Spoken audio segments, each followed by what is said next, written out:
How to recover your Facebook account. Hello everyone. In this video, I will show you how to recover your Facebook account.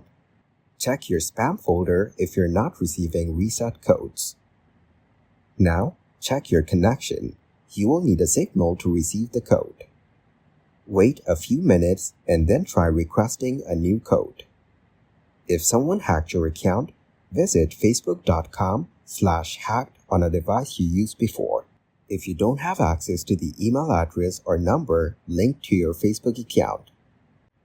Next, try using a different mobile phone number or email address. Double-check that you've entered your mobile phone number or email correctly.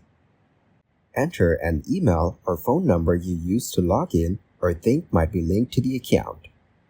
If you forgot the username, ask a friend to visit a profile and send you the username in the URL. If you found your account, select Forgot Password or Recover instead. Follow the prompts to confirm that the account you're trying to recover belongs to you. Once successfully passed all the security checks, follow the instructions to reset your password. Try to choose something easy for you to remember, but hard for others to guess. Thank you guys for watching this video. Hope you got some value. Make sure to like the video and subscribe to the channel to get notified of new videos. See you in the next one.